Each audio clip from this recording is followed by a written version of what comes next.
Hello, and welcome to another edition of Whiskey at Work. I am Mark with Kelsey and Rob, and we are here because Friday, June 14th, is National Bourbon Day. This also kind of coincides with our celebrity whiskeys we've been doing, although sort of, yes. And it is, we decided it's Mila, right? Mila. It's not Mila Kunis. Always said Mila. I think it's Mila. All right, she's Meg from Family Guy, okay, for those of you that are cool and watch this video. We are, so we're kind of, it ties into that. Jim Beam is, the spokeswoman is Mila Kunis. And we wanted to celebrate June 14th because we are fans of bourbons and whiskeys and scotches. And there are very strict rules for making the most iconic drink in America, I think. In order to be a bourbon, it has to be made in the United States. It has to be 51% corn. It has to be distilled to no more than 160 proof. It has to be barreled at no more than 125 proof and put into new oak barrels and then aged for a minimum of 2 years to be considered a straight bourbon. And if it is aged for less than a period of 4 years, there has to be an age identification on the barrel on the bottle. My bad.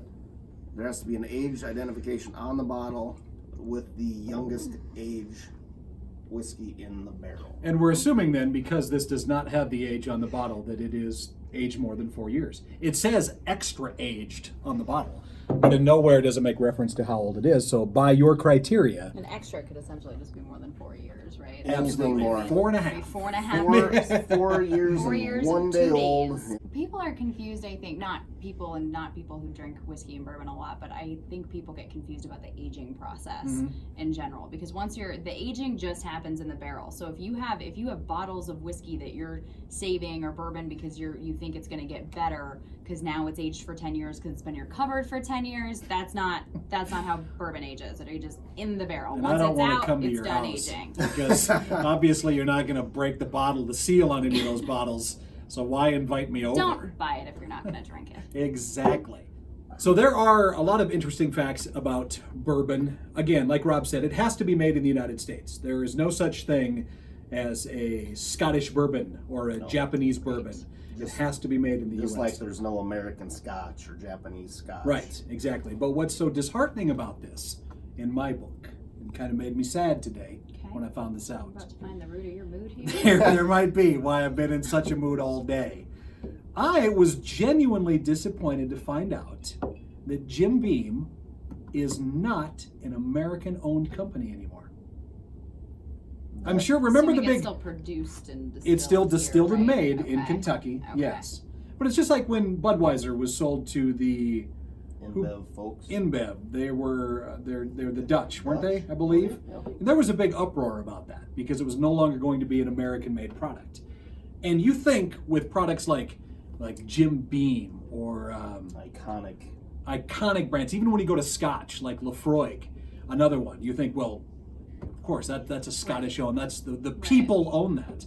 No, you know who owns this? A Japanese company, the Suntory Company. They own not only Jim Beam, but also Lafroig, and also Maker's Mark. It's not even American anymore. What's going on? I mean, I think it's a free country and you can sell your business to whoever you want to. Well, you know the Still price tag made on it? here. $13 billion is what they paid I will for sell it. the Japanese whatever they want for $13 billion. That's what the total cost was back in 2014. That's how long they've been owned by the Japanese. Does that change your guys' opinion of this at all? No, I mean, I think it's unexpected because it's something that's so synonymous with America. But Right. It doesn't change my opinion on it.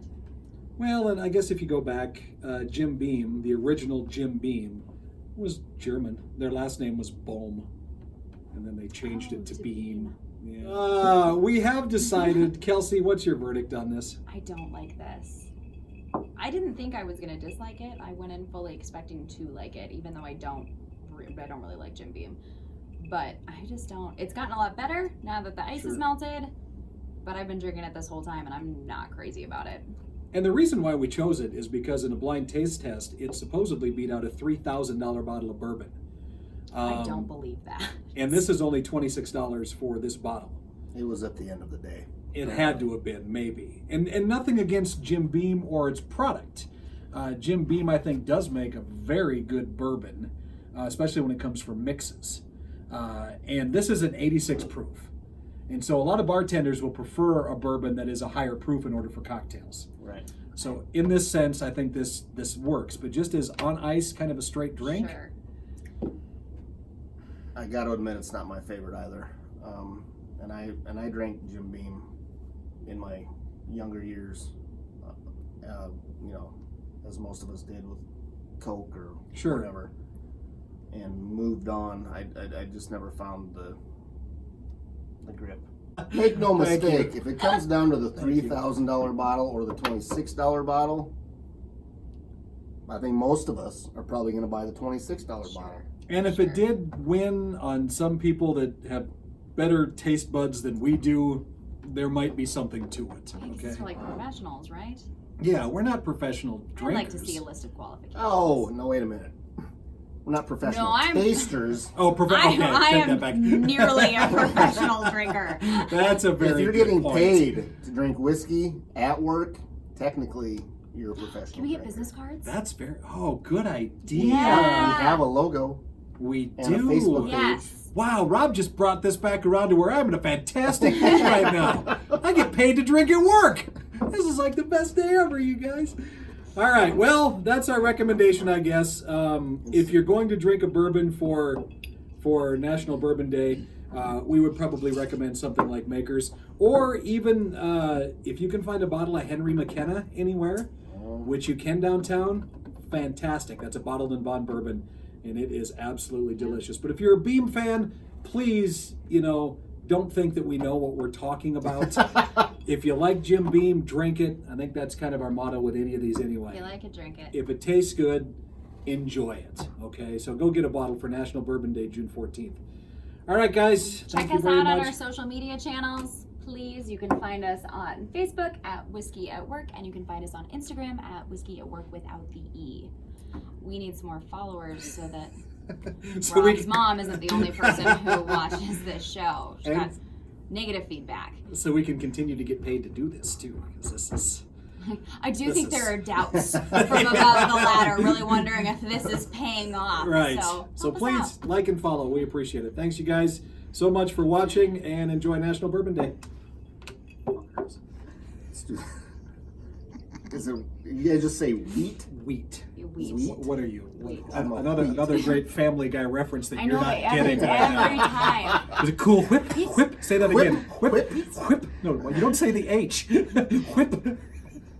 Wheat. No, it's just wheat. This is the funniest goddamn thing I've ever been. 50 years old now, almost. Just wheat. Just wheat. Wheat. Kind of like meat. Just Correct. Wheat. Well, why wouldn't it just be WEAT? Well, that's not how we spell it, but it's. You also don't pronounce pneumonia pneumonia, even though it's got a P at the front of it. So that's just how it is. Part of a larger problem, though. We should spell it like we say it. Well, I agree. Mark, now spelled D-I-C. All right. So maybe this is just kind of depressing all around, honestly. Well, the Centauri Company does make a very good Japanese whiskey. The Japanese Centauri. Yeah, it's delicious. Never had it. They know what they're doing. Rob won't buy a bottle and bring it down here. You know who paid for this bottle sitting in front of you guys right now? No, take a guess. Of the three. Go ahead. Well, I would have bought a better bourbon, so it wasn't me. And I already did.